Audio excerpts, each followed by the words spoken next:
Good morning. I am Steve Weber, the host of the American Gumption Morning Show, and today is a special on the road live show. So this is kind of a special show. I have Dr. Sharron Stroud with me. Hello, Dr. Sharron. Hi, our dear Steve Weber, aka Forrest Gump. and so I'm in the desert. Where are we at? We're up on Desert Edge, up on the hill, overlooking my Himalayas. Not far from Palm Springs. Right. And so 20 minutes, actually. Dr. Sharron invited me to come out here, and I spent the night, and I did her live broadcast last night, and we just had a great time, and I got to go and soak in the mineral hot springs. The mineral hot springs, yes, and boy, did I sleep well last night. It was wonderful to have that experience. And the trundle bed worked, right? And the trundle bed was perfect. Yes. I dropped the iPhone underneath it, but I was able to, when my alarm went off this morning, I was able to reach down and find it because it told me where it was. And I reached down and so, yeah, very nice. And so it's been a great visit here out to the desert. And But what I want to do is before we get into our conversation with Dr. Sharron and Minnie. Yes, here's Minnie. Say hi to folks, Minnie. You can say hi. Yeah. Minnie's still celebrating St. Patrick's Day. Yes, she is.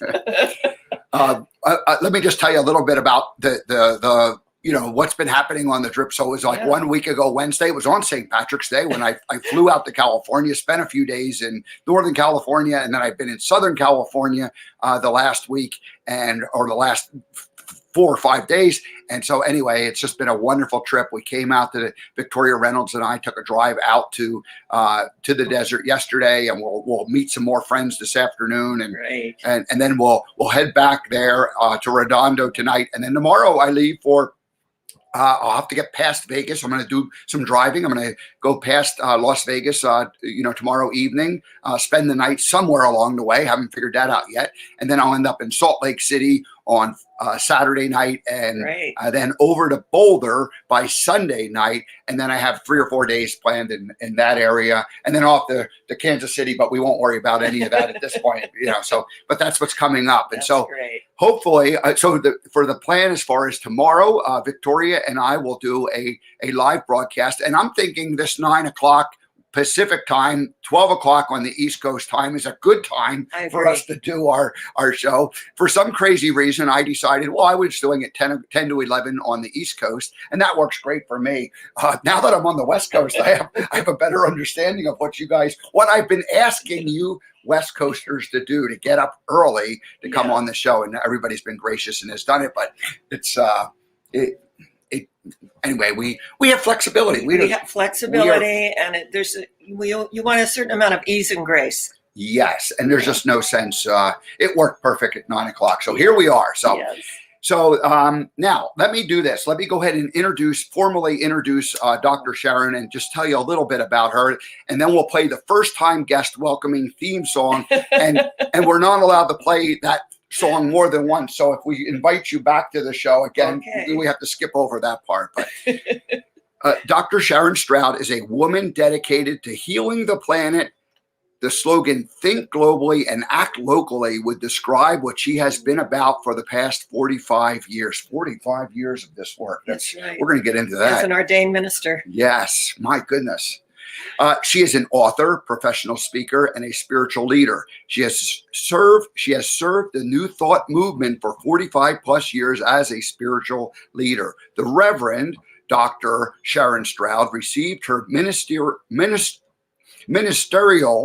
degree at the Ernest Holmes College in Los Angeles, and she was the first woman to serve as president of Ernest Holmes College.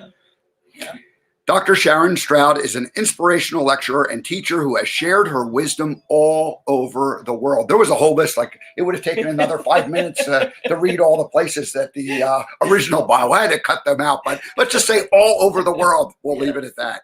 Her greatest commitment is to the transformation of the planet and world peace. That's a big commitment, but we're honored that and grateful that you're doing that. So thank you. So Dr. Sharron, welcome to the American Gumption Morning Show. It's a joy and a pleasure to be here. And Steve is such a wonderful presence. And energy, and it's just been a delight. We knew each other through Facebook, obviously, and then when we meet face to face one another, it's not a first time meeting. If there's resonance within our heart center, it's not a first time meeting. It's a joyful reunion of souls who have been on the planet and walked this earth plane many lifetimes. And when that biblical scripture, in my Father's house are many mansions, I feel those are like dimensions of our unfoldment. So we've been together many lifetimes, and then we come together this lifetime to make a difference and to realize the ground of being is sacred service. It's about serving one another. And I always say to my congregation, and some people took issue with it until they really thought about it, I do this for me. And if you get something out of it, wonderful. The minute I think, oh, I'm doing it for you, I go into all I've done for them, the victim kind of martyr energy and consciousness. But when I know that I do it for myself and my spiritual growth, I'm the greatest benefactor, and everything then flows over into everyone that comes into our energy field. And when we get it, that if we keep our vibration pure and at a high frequency, that everyone and anyone who comes within our energy field is healed and uplifted in our presence. This is really how it works. We work on ourselves. So yes, we serve others, but if we're all one, we're serving ourselves, aren't we? And we are the greatest benefactors. We will never outgive God. We will never outgive the universe. And so the only cost in giving, according to the Course in Miracles, the only cost in giving is receiving. Yeah, learning how to receive. Yes. I have been learning the art of allowing, and I think that's the same as receiving. And it's this trip is all about allowing it just to unfold and to happen the way it works. So.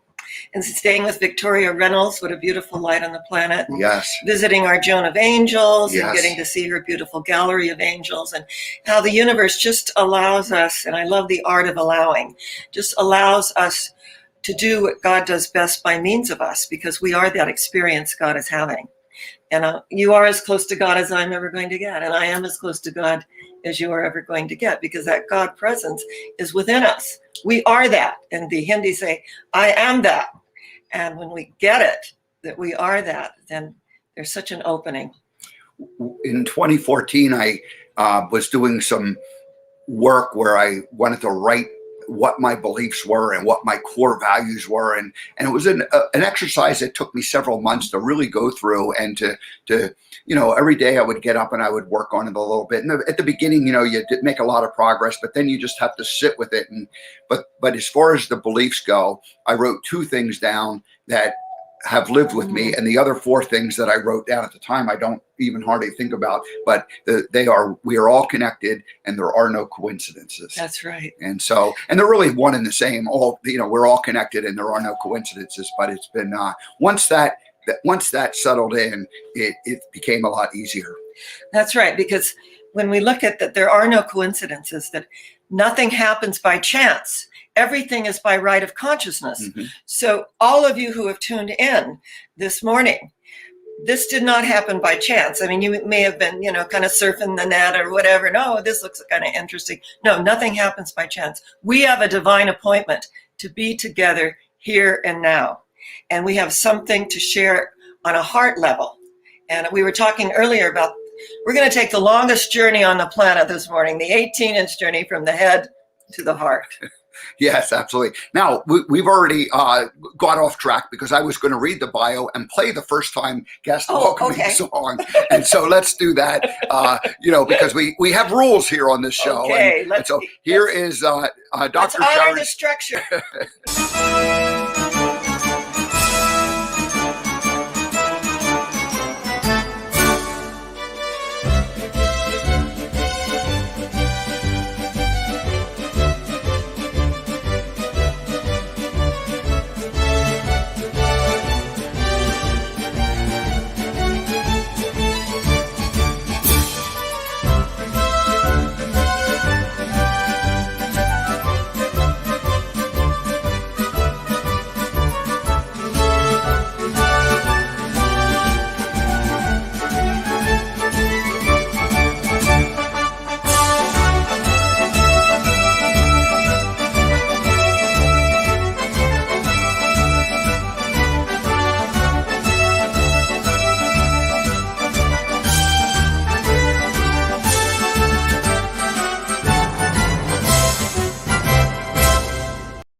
Dr. Sharron, have you ever had a marching band welcome you to a show before? Oh, never. Oh, come on. In 45 years of doing the work you've done, there had to be a marching band at one point. Well, I've been in a few gay pride parades. I've been in a parade in Santa Clarita at the ministry. I found we had marching bands, but I didn't necessarily think they were just for me, but maybe they were. Well, that one was just for you, for sure. So here, I'm going to go ahead and switch to, I'm going to put up your website, and it is the Interfaith Worldwide. Tell us about the Interfaith Worldwide. Well, it's interesting. I was in San Diego for several years and had a huge ministry in San Diego, 3,000 people coming every week, television, radio, all the things that one does to get this message out into the world. And Terry Cole Whitaker, who wrote What You Think of Me Is None of My Business, a New York Times bestseller, was really the founding minister out here in the desert. And they were meeting at the Camelot Theater. And she was here for about a year, maybe 14 months, and called, and she said that her book, the latest book, had taken off, and that she didn't feel that she was really a good fit for the desert. Now, we have a saying in the desert, when you're on 111, it curves, and it does kind of this mystical thing where the energy of the mountains is a pinkish, and it's just gorgeous, and you make this turn. And I always say, a portal opens, we drive through it, and it closes. We're in Brigadoon. I mean, we are so insulated in the desert. I look out on my Himalayas from whence cometh my strength, right? Energetically. So when I came to Interfaith, we were, at the Camelot Theater, and my congregation is, in fact, about 90% gay. And our gay community, the ground of being is love. And our way of life is that we are all one, regardless of color, race, creed, sexual orientation. I added, and political affiliation. We are all one. The blood that courses through my veins is the same color of blood that courses through your veins. And so it's so amazing. I've been in this way of life and serving for 45 years. And I have received a lot of acknowledgement around the world, like the International Peace Prize at the African Peace Conference, from the White House, the 2 Lifetime Achievement Awards. If I stick around long enough, I'll get a third one.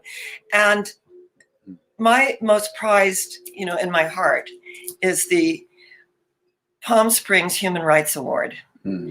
Because that oneness comes through very, very clearly, that we are all one. And so when I came, to this community and this wonderful gay community, and I love what Julian Paul Hernandez, he's our videographer, and someone asked him if he was gay, and he said, "No, I'm not that evolved." I thought that was the best response I've ever heard. I love you, Julian. And he's our videographer and a wonderful presence on the planet. So I came to do the will of he who sent me, to serve, everyone. And to acknowledge our oneness, and to take a stand for human rights. I mean, I'm a child of the 60s. I'm a flower child. I still wear wreaths of flowers in my hair on special occasions. And it was make love, not war. And that love begins with ourselves. I was raised in a violent home of domestic violence. My sister took her own life. And when you're raised in this kind of energy field, like my sister went to drugs and alcohol, I went to spirituality. And I was called, even from a little girl.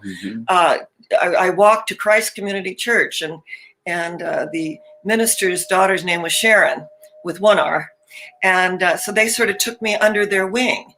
And I just loved, reading all about Jesus and the disciples. And I went home, and my father always promised to make us a playhouse, and he got as far as a sandbox. So I'm like, 10 or 11 years old. So I take the sandbox, I turn it on its side. And in those days, they used to give calendars that had the apostles and Mary and everybody, Joseph was on it. So I took and I cut out all the pictures, and I put it on the side that was facing the dirt. So it'd be a beautiful pulpit. I gave my first sermon at 11 years old, and I invited all the neighborhood kids. And everyone who listened afterward, our Holy Communion was peanut brittle, because that's all we had in the house. It was my mother's favorite. And they received peanut brittle. But Jimmy Rose would interrupt my sermon. So I was very conditional on those days. And Jimmy never got any peanut brittle if he interrupted me. I said, I've evolved, but don't ever think you're gonna interrupt my talk, but I'll still give you some peanut brittle, right? So that, when we think about our destiny, and I was sharing last night at our Wednesday Night Live, Steve was my guest last night, that my mother named me after the Rose of Sharon in the Song of Solomon. And when she was still pregnant with me, dedicated her child, she thought it was a hymn, to the Lord's, she said, the Lord's work. Mm. So energetically, we come in with a destiny. We're drawn to that destiny. I mean, did you think you'd be sitting on a bench at the Bubba Shrimp restaurant? Right, nope. Philosophizing this wonderful, authentic Gumption energy to all those that sat with you and have the human experience and the compassion and the joy. Yeah. No, it just happened. It wasn't something I planned at all. And that's it. We have this, there's a line in the movie. It's when Forrest asks, who's right, Lieutenant Dan or Mama? Do we all have a destiny, our own destiny, or are we all just floating around accidental like on a breeze? And then he says, I think it's a little bit of both. And that accidental like on a breeze is the randomness and the choices that all of us are all making. And yet the destiny is probably from the inner soul that we come into this lifetime on the breeze. I love that. Yeah. I absolutely love accidental that. like are we floating around accidental like on a breeze? Yeah, right. And sometimes it appears that it is random, but I feel on a very deep level that there is that destiny calling us, and that we go through a lot of interesting experiences. Remember, the ancient Chinese never cursed anyone. They only wished them an interesting life. Mm. And I've had a very interesting life, and I'm sure we all have our journeys and our stories of how interesting it really can be. So yes, we come in with this destiny, and we have our experiences, and we have free will. Last year changed everything for all of us, and many of us are looking at it like it's a good change, and yet it's also been so disruptive, and yes. And many have had plans or had lives that were radically and massively interrupted and disrupted. What happened in your particular case? Why don't you share the story of what you've done? Because you didn't plan to do what you're doing today, and yet it worked out pretty well for you. It did. It's interesting. We were meeting at the Lieberman Chapel, which is located in Palm Springs, and Temple Isaiah, a beautiful chapel seating 250, and the stained glass and the energy, just a beautiful, beautiful setting. And we were meeting there for a couple of years. And then when the lockdown occurred and the pandemic went into full swing, Reverend Prince Fleet Easton, who is one of my assistant ministers now, he was ordained in November with our Joan of Angels. We came into my Rose of Sharon sanctuary here at Desert Crest Country Club, which is a 75-year-old modular home community with the minerals. And I actually, when I realized I was going to need to move from my home in Palm Springs, that I was there almost about 18 years, in a home that I loved, I had rehabbed. I mean, it was just absolutely beautiful. And the property taxes went to $10,000 from $3,000, and I had mortgaged the house to keep our ministry doors open. And so, the mortgage went up, and I looked at it and I just thought, all right, what is it that I love about the Coachella Valley? And it was the minerals. And I was at Two Bunch Palms quite a bit, and those minerals. And so I just went within, and I had a friend take me to every single mobile home park, modular homes, you name it. And I found this home that's on 2 lots with a huge courtyard where I had my, it's like, 8 feet tall stained glass installed from my other home. And I'm saying it was not, I'd had major back surgery 12 weeks before I moved. So, this was not something I really envisioned in my 70s, at 75, that I would be doing, right? And yet I just kept surrendering. And I had, angels show up at the door from an electrician that needed to do some work, and she showed up. She was toothless. She had tattoos from head to toe, and she showed up at the door, and I thought, this is who God sent me, and thank you, Father, Mother, God. And let me tell you, she brought her dad in. They got me unpacked. He installed the stained glass, all of my light fixtures. He could even do the computer. He installed and did everything. And I was, putting ice packs on my back because I couldn't lift over 5 pounds because of the major back surgery. And I'm in great shape. I'm up in those mineral hot springs every day swimming. So I feel really, really blessed. I will be 77 in July. And so I look at some of those people that think that they are so old. They're younger than me. And yet it's all about mindset. The chronology really doesn't have a whole lot to do with where we are at any given moment. So we kicked in Rose of Sharon Sanctuary, doing our Sunday services. My Wednesday Night Live I was already doing here. We used to rent a facility for Wednesday Night Live. But the Sunday services, Fleet, has a beautiful voice. He's an award-winning vocalist. And he too, we both have our stars on the Palm Springs Walk of Stars. And he's a joy. So we just jumped in, and we discovered that we're actually making a greater difference online because more people are exposed to our message. This, remember, is a universal message of oneness. It's life transforming. And when we really understand the cause and effect relationship in the universe, that trained thought is far more powerful than untrained thought. And that when we direct the energy, then we're not bouncing around the universe. Floating around accidental like on a breeze. Exactly. We're directing the energy. And we are co-creators with, I don't know what really moves you about your higher power, what you call it, but I call it God. And that works for me. But it doesn't matter what you call it. God, Father, Mother, Buddha, Brahman, Allah, it doesn't matter. But to acknowledge that which is within us is greater than that which resides in the world. So what we've discovered, Steve, is that we're reaching a wider audience. Our message is moving through these waves of light, touching lives. And so we've decided to continue our online ministry this Palm Sunday. And if anyone is listening from the Coachella Valley, I have opened the Rose of Sharon Sanctuary out in the courtyard. And every Palm Sunday, I do a christening service. Each person, I buy, a couple of dozen of roses, and all multicolored, and whatever you resonate to, you choose your rose. And then I have holy water from when I was in Glastonbury, England, at the Chalice Well. And then my daughter brought me back some from Fatima, and I've mixed all this holy water together, and I save it in the fridge for the following year. And I do a christening service to recommit to our spiritual life. So it's like, it's rebirth, it's spring, it's the energy of light. The days are now longer, the flowers are blooming. Energetically, we can feel something going on.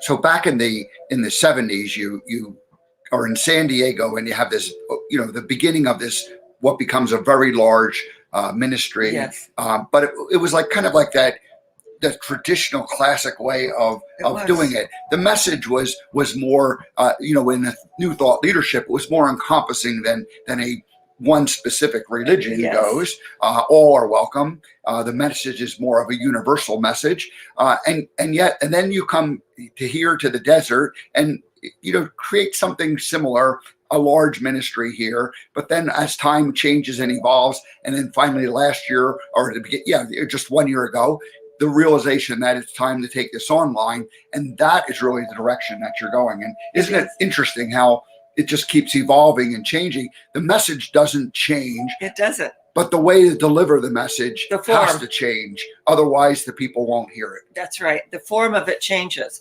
This is, I feel, the future communication. Mm-hmm. And it is wonderful that when we connect, like Palm Sunday and Easter, we'll have here, and we'll join together, and we'll break bread together, and we'll have that, wonderful connection, which we love. But as far as this message and my work is going to be through the airwaves.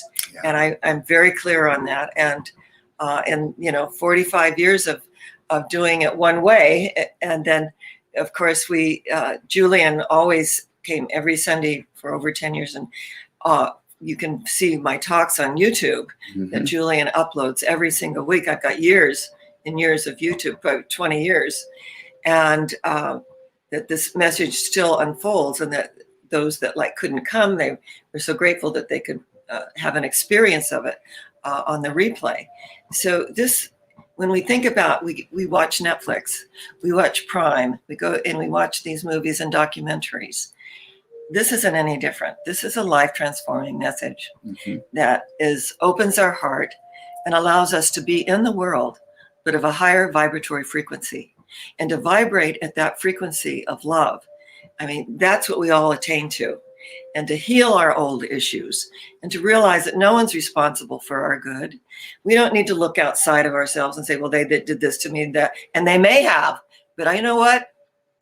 Like I said last night, whenever I've felt like I got the divine boot, I've always landed on higher ground, that these energies are catalysts to catapult us to the next level, so that we do land on higher ground.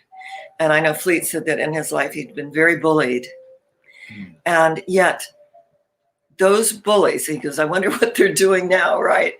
And look at where I am.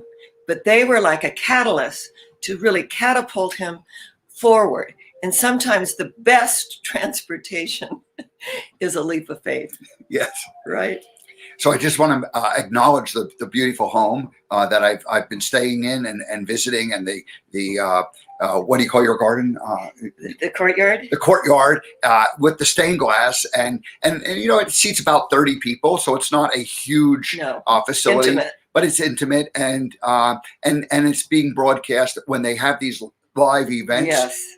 It's also being broadcast out, so it's not just going to be like these 30 people. It's going to be you know, dozens or hundreds or thousands of people. That's right. As we do this work. So yeah, so we met through Spirituality Gone Wild, through Joan, Debbie Garcia. Debbie Garcia, of course, is the founder of Spirituality Gone Wild, and she's the one who brought us all together. You and I meet, and we. You're right. We had this instant energy connection. I'm only learning about the past lives. I was told that we just incarnate one time into a life, and I was like, well, how's that? Boring. How does that work? Where like where was the soul? What was the soul doing before? How did it suddenly appear? But then it's eternal, and so anyway, I'm opening up to possibilities that, oh, okay, great. This is a different way of thinking, and it's allowing for more understanding and possibilities and growth as I go along. So the wonderful thing about this community, the Spirituality Gone Wild community, is it allows me to meet people like Dr. Sharron and Fleet and Joan as I travel around. And really the goal of American Gumption is to, you know, go out and meet these people and interview them. And up until this point, up until this trip, it's all been virtual, and that was perfectly appropriate for, you know, those last 2020, you know, those last months. But now that I'm doing this little beta road trip, getting out, this is actually the very first kind of sit down interview. We've done a couple different versions of it, but this is the first time where I've just turned it on, and I'm in Dr. Sharron's studio and place, and so it's all great. So it is. And I want to add that Debbie Garcia, when I moved here 2 years ago, was my first guest on Wednesday Night Live. Oh my gosh. She is my very first guest, and she's such a beautiful energy, and we just really love her and acknowledge her. Yes, we do. So, well, good. So let's kind of, you know, let's do a little shifting gears here. We talked about a lot last night, but when I began really my awakening, 2009, I was calling it my year of awakening, but I'm now becoming I feel like I'm awakening every year, you know. So you're evolving, you know. But so it was that kind of first year where, like, it finally the light bulb went off, and I was like, okay, it really was nothing more than I can't continue doing things the way that I've been doing them. Yes. I have to do something different, and that was really that. You know, I called it the year of transformation, but it really was that first year of awakening or the first awakening along, but every year is transforming and every year is a new awakening that way. So this is a lot of fun, and meeting people, learning from people like Dr. Sharron has really been, the part that for me is fun.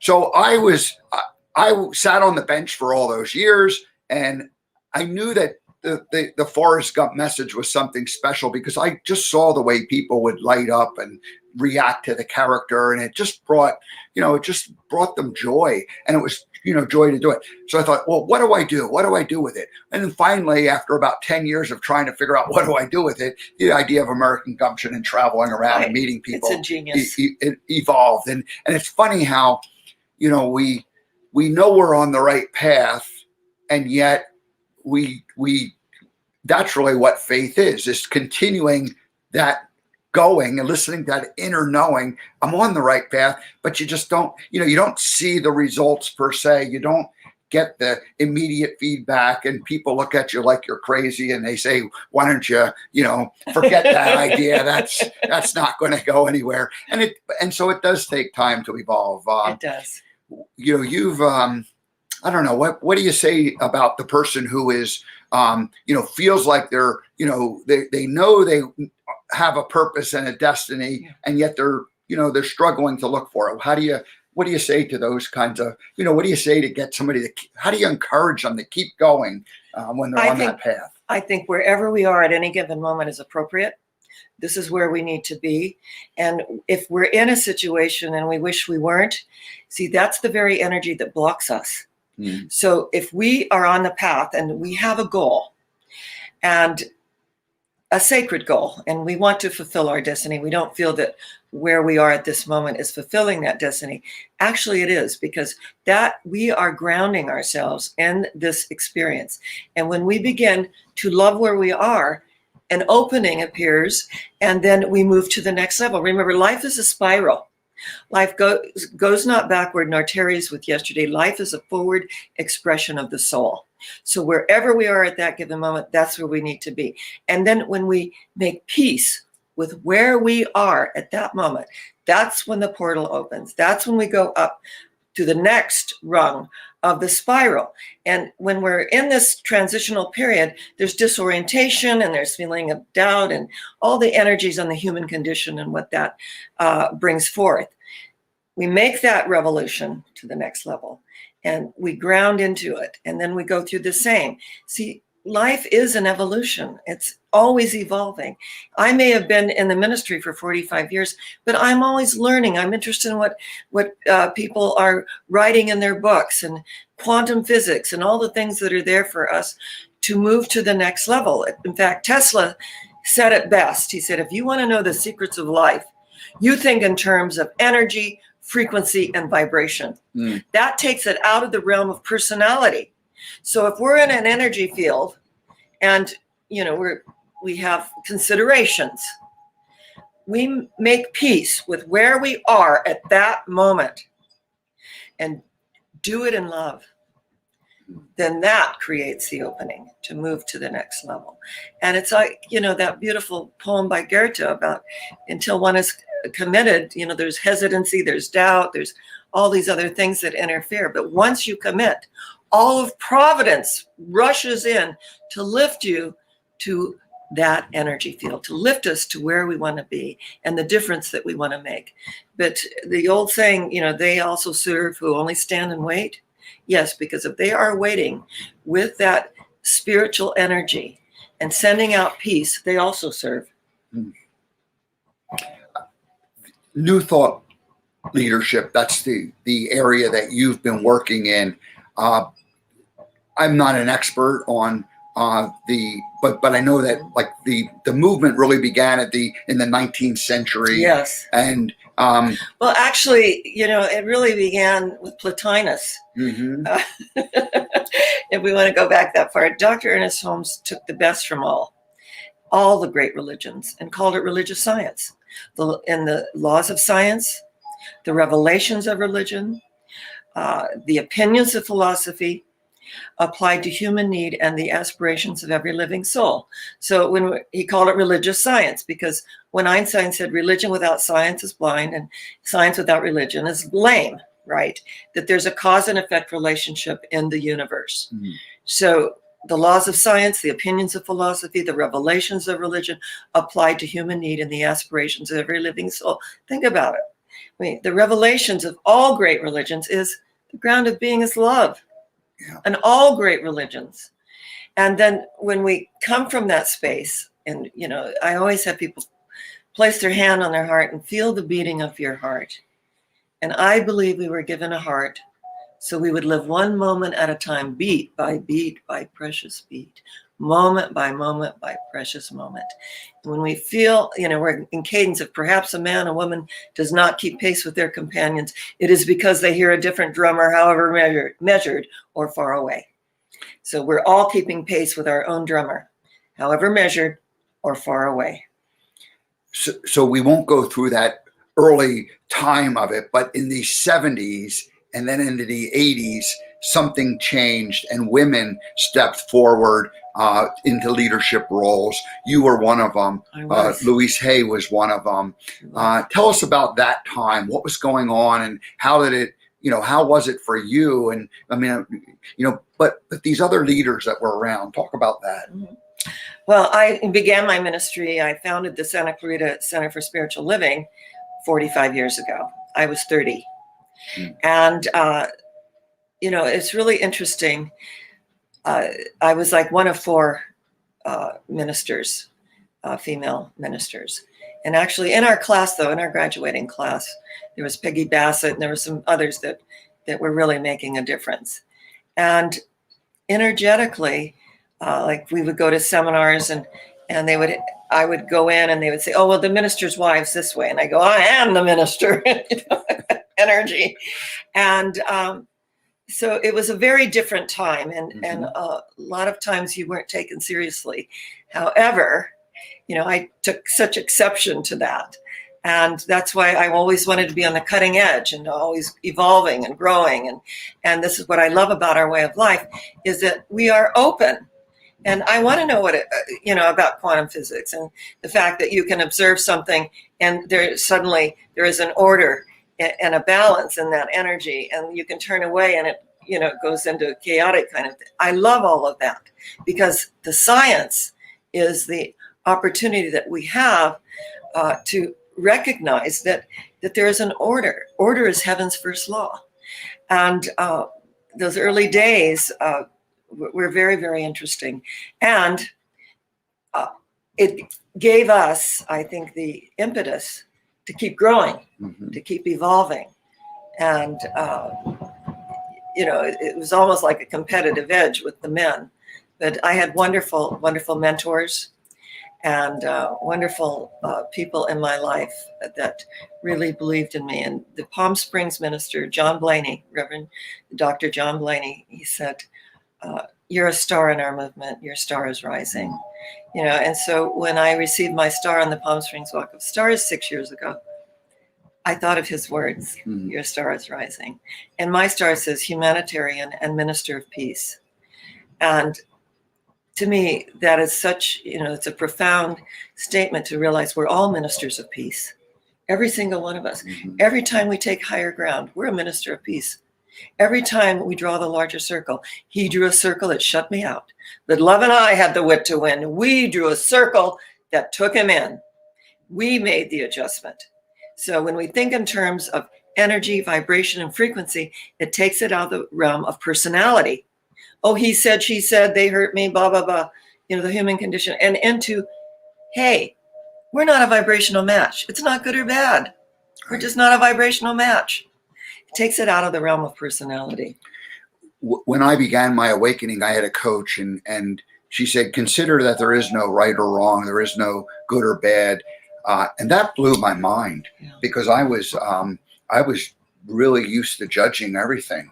And I had to, I just couldn't, I had to sit with that for a while until I finally went, oh, actually, this is, if we look at everything as gray instead of black and white, it's a lot simpler. and you actually, you don't even have to judge anymore. You don't, because you begin to see the world through the heart of compassion.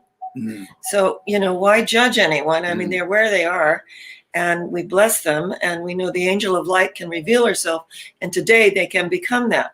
I love the statement, I tear down the walls of opinion that separate my brothers and sisters from me. I set them free from the projection of myself so I may see them as they are. I will not measure them with the yardstick of yesterday, for perhaps in the night, an angel of light revealed to them what they are, and today, right now, they may be that. So the angel of light is revealing herself. We have Sandra checking in saying good morning, and here's to dancing to our own drum blessing. So thank you, Sandra, Wonderful. for that. And Julian, I think, is our videographer, who is also, I'm hoping to meet you that later today, Julian, while I'm here in the desert. Yes. So, well, good.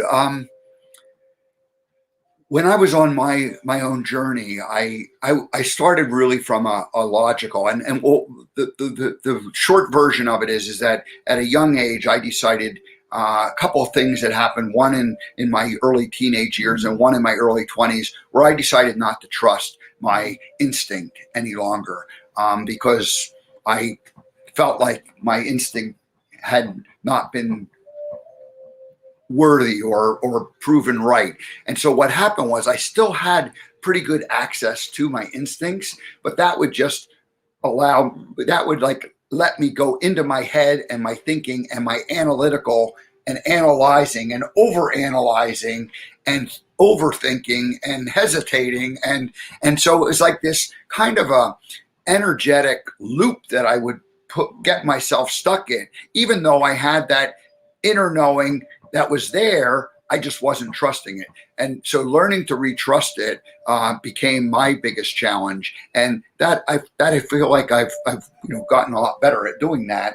But along that path, I discovered Louise Hay and Hay House book and all of the wonderful teachers from it. And I really realized that I had been learning from a head-based thinking as opposed to a heart-based thinking. And I realized, I think the biggest thing was when I realized that, no, it's really coming from the heart. Right. And so what you're saying about the longest 15 inches? 18-inch journey from the head to the heart, the longest journey on the planet, right? From the head to the heart. And Louise, she started out with this little tiny booklet, and she said she and her mother would get on the floor and they would put the booklet together, and she said she actually financed it through a credit card, that she had like $500 on the credit card, and financed this little booklet about the relationship to the mind to the body, probable psychological causes in mind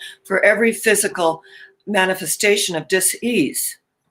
And in our way of life, we don't use the S word, S-I-C-K. When I'm going through something, I acknowledge I'm going through a cleanse. This is what our body-mind responds to. So when we make a statement, I am, remember, whatever follows that creates your reality. So when people say, oh, I am tired, well, it moves the energy down to exhaustion. And then from exhaustion, I am tired moves to fatigue.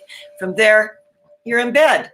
You're, experiencing S-I-C-K. When you say, I am needing a rest, I am regenerating, I am recreating my energy, our body responds, the body-mind responds to that and begins recreating. Resting allows us to renew, to restore, to rejuvenate our energy. So whatever we put after the I am, we have to be very, very conscious of. And conscious languaging is really, really key. So when we look at like the probable psychological causes in mind, and then she would have an affirmation. Louise would put a beautiful affirmation after it. And it's really interesting. She came over to my house for lunch one day, and we were in the jacuzzi. And it was the jacuzzi had all these fruit trees around it. And then I had a couple of bunny rabbits. And so when I introduced her to my bunnies, Thelma and Louise, of course, she laughed. I said, here's your namesake. Here's Louise, the bunny. But it was great because I was coming out of the pet shop buying dog food. And this little boy, he was a darling little boy, and he came out kind of like around a tree, and he lifted up this little lop-eared bunny, and he said, "Do you need a bunny?" And I go, "Well, gosh, maybe I do. I hadn't thought about it." And bunny was so cute. And I had this hutch that was at my home. I had bought an old adobe estate in Mount Helix. I moved from Coronado, where I raised my daughter. And so we negotiated, and for $15, I suddenly had a bunny. And as I'm just getting an opening to put the bunny in the back seat, he brings out another bunny and says, "This is her sister. They've never been apart." Oh, okay. Oh, I think this is quite a little businessman. Maybe we'll renegotiate. So for 10 more bucks, Thelma and Louise, right? So I was sharing this with Louise, and we got the biggest laugh out of it. Energetically, that she was so down to earth and so real and so loving and kind, and but no nonsense, no nonsense whatsoever. And she had this great place in Solana Beach, and she had bunny rabbits and chickens and amazing rose garden. I mean, just amazing. What a difference. This one woman who was raised in the South was, she said she was raised on dirt floors and had a stepfather that violated her for years.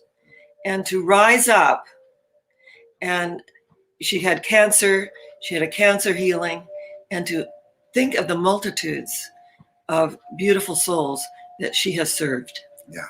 And is still serving. She's in the next dimension and is still serving. Yeah.